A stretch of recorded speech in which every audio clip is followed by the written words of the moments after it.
Hey, welcome. This is G with All Astrology, and I am lighting my sage, and I've got my little goddess girl present because this is free reading time.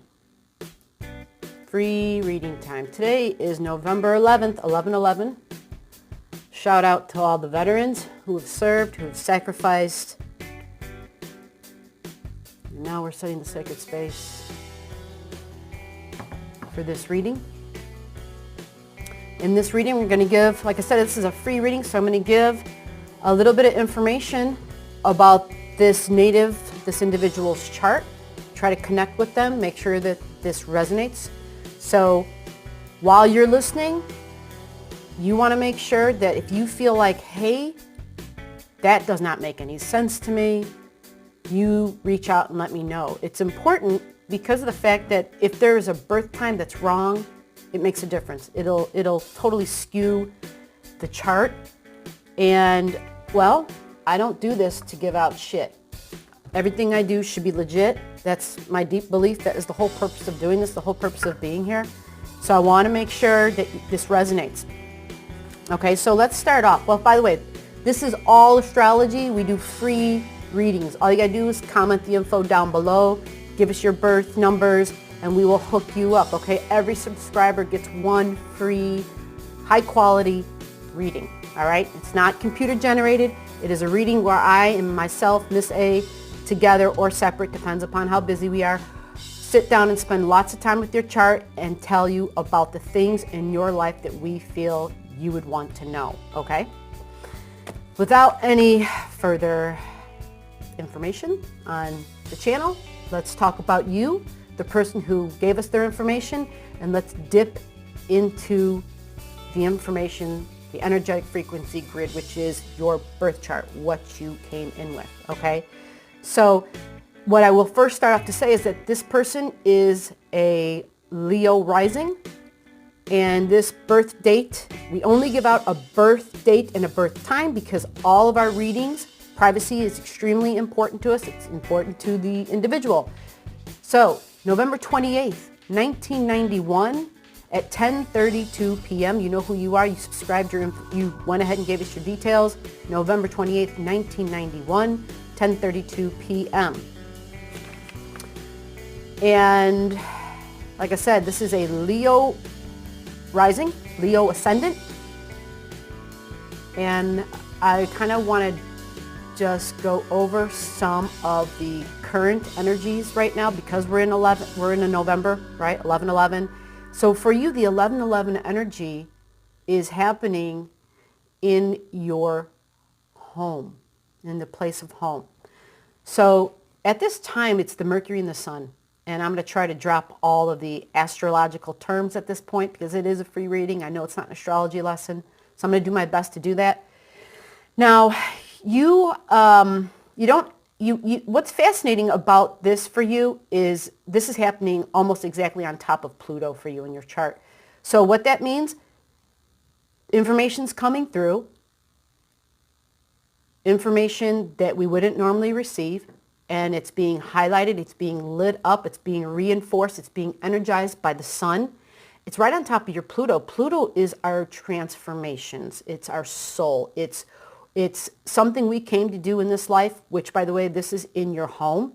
This is my emotional security, establishing emotional security, probably being able to recognize and acknowledge what that is for you in your chart and the way things are placed when it comes to Pluto and that fourth house placement. Here comes the kitty cat. It's deeper than the average person. Not to say that other people don't have this, but it's Pluto, and Pluto is way below the surface. Pluto means we have to drill way the hell down to find out, hold on, where our core emotional stability is.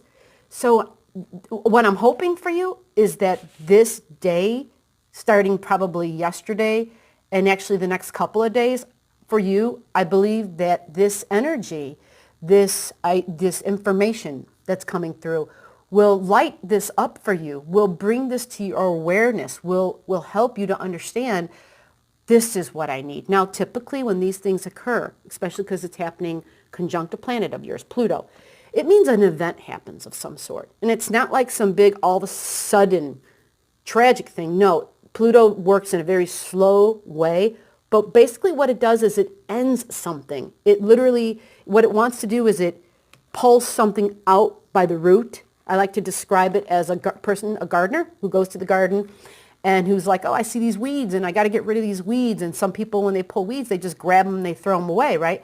But a good gardener, like a Virgo gardener, pulls it out and sees, shit, I didn't get the root. I got to get the root out. Because if I don't get the root out, it's just going to grow back. So like 6 months later, this thing is still going to be there. It's not going to be taken care of. It won't have been resolved. It won't, basically, as Pluto word, it won't have been terminated and roto-rooted out. And that's what you have to do. And that's what Pluto does. But again, it does it in a way where sometimes we're not even aware it's happening. Pluto moves slow. It's a slow moving energy. It's slow because it's so deep. It works under the surface. Working under the surface means we're likely not even aware of it. And because it's in emotions, it's in your house of emotions, I'm feeling very strongly there's a lot of past history here, not just past as in your childhood, multiple lifetimes of past time history. You know, family, generations, past lifetimes, soul connections. And this is very much for you there's a new beginning coming. There's a new beginning. Because then let's move along now. This is today, right? Today in the next few days. If we move along to the rest of this month, and I have some other things to talk about for you, we move along to you yourself in your life, which is when your birthday happens, right? The end of the month, you're going to have a birthday on the 28th. 2 days before that, the 26th is our new moon. We have a new moon in Sag. It's happening in the same location of where your sun is located, your natal sun where you were born. This is all in your fourth house. You see the trend, you see the theme that's building. It's in your fourth house of beliefs. What do I need for emotional security? What does my home have to have in it? And having emotional stability is definitely a part of your home. Having a positive belief system, being open and optimistic is very important. It's going to be integral, actually. You have a powerful energy that searches out optimism and positivity. It has wisdom connected to it because it's ruled by Jupiter. Jupiter is our guru, is our teacher. There's this connection between that and your sun, which gives you a knowing, which gives you a divine connection to positivity and optimism and abundance. Quite possibly exaggeration. You need to be aware of that. Quite possibly exaggeration. But overall beneficial energy. Okay, so this is what's occurring for you. All right, and on your birthday, on the 28th, for the next year, let me find my little notes that I have here for you. The cat is on top of them for the next, and this is important. The cat showed up for a reason, okay? The cat showed up because what you value are Virgo-like qualities, okay? You value service. You value work. You value knowing how to do something. You value how to connect things. You value how to take care of what you value. You value practical, tangible, quality things. But these things, if we talk about the material world, these things should be things that have a use, have a function, okay? You have emotional security tied to that. And again, there is this tangible, practical, optimistic wisdom with Jupiter connected to what you value. Food's probably in that category as well because it's connected to some Taurian things, some Taurus type things. At the same time, deep emotional one-on-one relationships and bonding is extremely important to you. Sex would be part of that, extremely important to you because you have so much creative energy. You have a fiery ascendant. You have a fiery ass sun. Your ninth house is all fire, which is your beliefs and your opinions. Your house of thinking is air, which can be very fixed at times, but your Venus is there, so you have a very clear-cut idea in your mind about what beauty is, about what relationships should look like. Understand that this transformation you're going through, because this isn't just it, like you're going to be facing this for a while now. You're coming upon a Saturn return, which you're going to feel. I'll talk about that towards the end of your reading. There's a lot to talk about. Overall, though, you have a lot of good stuff happening. There's a lot happening you're a young person, so, well, this is how things work. There's a lot going on, but at the same time, there's so much beneficial energy with you that shit happens, but yet somehow it's just like you move on. You just keep going. You have this, that's the thing with fire. You have so much prominent fire in your chart. People with so much fire is optimism. So you're very fortunate. You're blessed to have that in all these ways that involve your thinking. Now, optimism, I can do it. You have this can-do attitude, right? You have this let's take action. So at times you might have gotten yourself into trouble by going off at the mouth, especially in the home, and speaking your truth in a way where you just kind of naively thought that your truth should be everybody's truth. Okay, but that's what all of this experience is that you're going through now and that you're going to be going through, is it's going to round out some of the edges. It's going to smooth some of those things out in a way water does to stones, to help you to see and better accept and understand that your truth doesn't have to be everybody's truth, and everybody's truth doesn't have to be your truth. The beauty is we all have a truth, and that, to be honest, truth is always changing. Right? And that nobody knows all of the truth, okay? But to respect and honor each other's opinions and beliefs. And that's not saying that you don't. You've got so much optimism, positivity, and wisdom in your chart. I could see this individual, being able to do just that, because I also see some other things where you always have a lot of assistance, like things you're kind of able to kind of bounce back up now. And that's not to say you haven't had it rough. I see your childhood. Holy shit, do you feel at home when you're on the road? Do you like to constantly be searching and moving?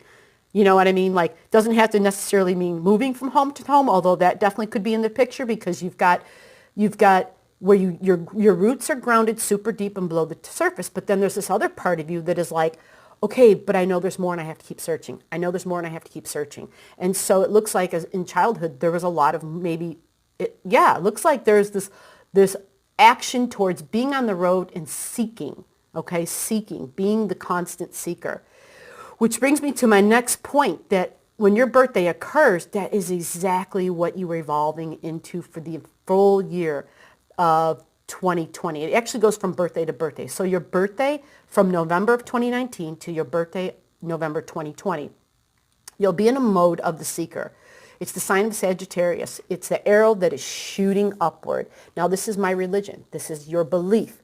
This is your opinions. When I say my, I'm talking about you. I feel myself literally in your chart. And so anytime if I'm using the word my, I am speaking about you. But at this point, what happens now is I become the seeker, and I will travel long journeys and distances to seek greater knowledge, higher learning, to go to school, to seek and find my guru, right? My teacher, my spiritual teacher, to understand their deeper levels of belief and to connect to source, okay? So that's what the next year actually looks like for you, that you are willing to just go ahead and do that, to travel. And again, there's a physical and a metaphysical way to look at a person's chart. The tangible, material, physical is I get in my car and I travel, or I get in a plane and I travel. Traveling can also be sitting in meditation, okay? Traveling can also be sitting on the computer and connecting with those from another country. In a sense, that's a travel, connecting with foreigners, because that's what this energy is. The seeker is connecting with foreigners. The seeker is foreign lands. The seeker is foreign locations in general, depending upon where you are in your level of evolution. For some people, they've already explored all the earth. Okay? For them, seeking is get off. That's the astronaut. I kept hearing the astronaut is the one who leaves Earth and goes beyond to the other planets. That is the sign of the Sag. That is what is on your ascendant. That is the ultimate seeker shooting up, okay? So that is for the following year.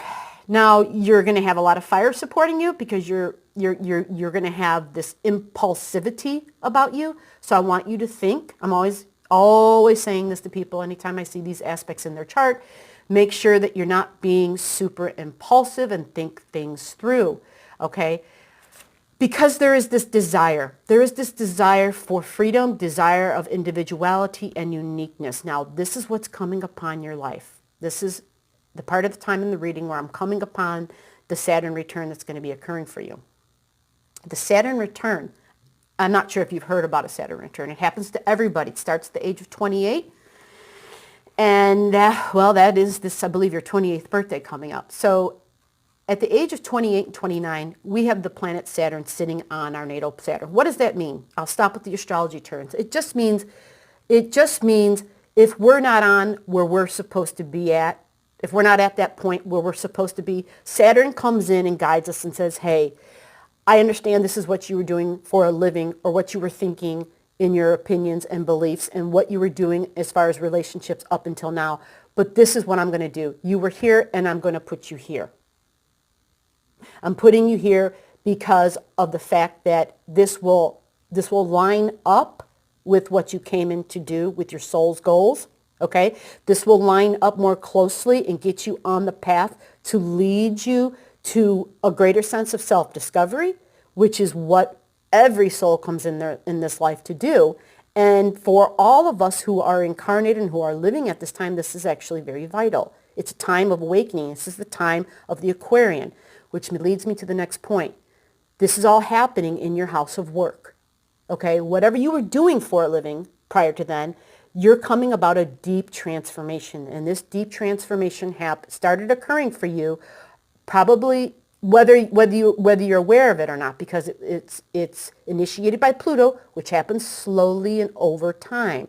It's literally like an 18-year transit, okay? So you're going through this. You're going to be experiencing this. The next 5 years, you're going to be fading away from the physical and the tangible stuff. And you're going to be going into more airy ways of serving and of thinking and of working, okay? That's exactly what's happening. And you're going to start to feel it as soon as you have your Saturn return. Let me give you some dates because this is a free reading. It's time for me to end this reading. So the dates, be aware that the first date I'm going to give you is the end of December. Actually, the day after Christmas, it is December 26th. You have an event that's occurring in your 5th house. It has something to do with your highest hopes, goals, and aspirations. Understand it's not going to be on that day that it occurs, but it's an energetic frequency that basically sets down and it sets a tone for this location in your chart. And where does this happen? Okay, like I said, it has to do with your highest goals, aspirations, and goals.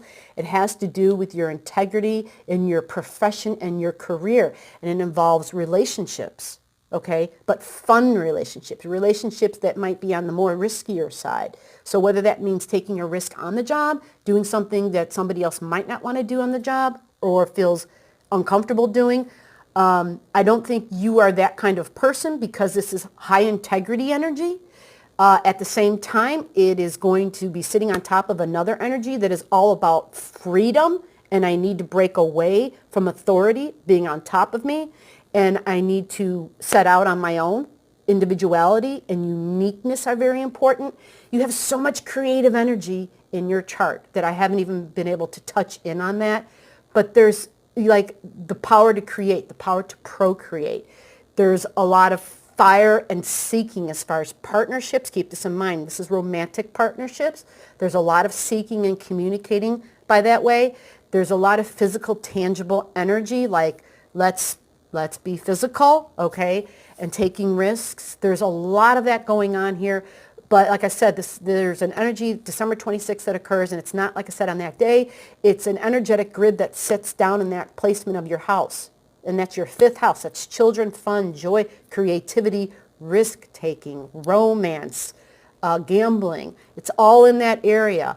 Now, that means for the next, it kind of takes time for it to evolve. It's a period of like 5 years actually. So what that means is all those areas, children, fun, joy, creativity, romance, partnerships, but partnerships that I'm physical and I have fun with, right? They're going to be interesting. They're going to be interesting. It's going to be like you're going to be seeking those out in which you can express more what is uniquely you, what is emotionally satisfying for you, but it's a sharing of that. It's on a very deep level. And so I think partners who can actually help you explore that is going to be part of this. Now let's get to the Saturn return part. That is March of 2020. Okay, Saturn return, March of 2020 has to do with your health. It has to do with what you do for work, for your job. It has to do with coworkers. It has to do with animals, pets, domestic. Has to do with how you serve. It has to do with your responsibilities, okay, where you feel the need to serve those that are close to you and important to you.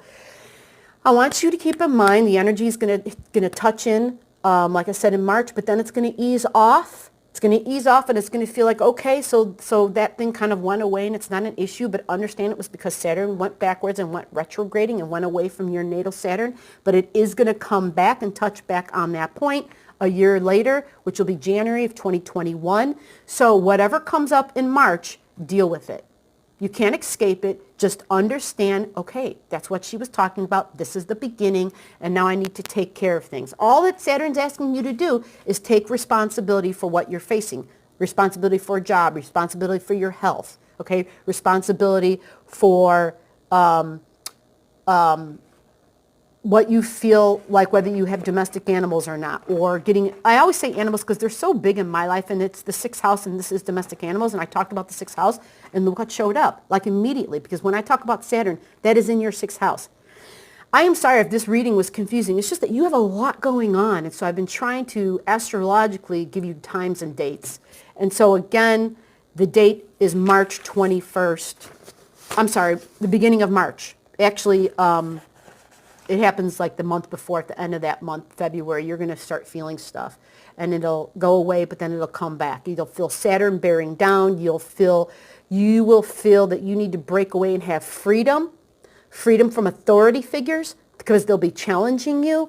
And it doesn't mean they're bad or evil. It just means there is a degree of your uniqueness that needs to come out. And so in order for that to happen, you have to be challenged, okay? Because you might be the person who, because you have so much positive and optimism, there may be things that you do not want to see about you, okay? Because this goes back to the 4th house and your security that you need in your emotional well-being. We all do, okay? This isn't pointing a finger at anybody. We all do, but yours is buried deep, okay? So the only way to bring it up is by challenging situations and challenging people, challenging relationships. So embrace it all. This is part of your soul's goals. This is part of your journey. If you want me to go any deeper and spend more time with this, comment down below. I'll hook you up. We'll set you up. And other than that, I'm out. Thank you.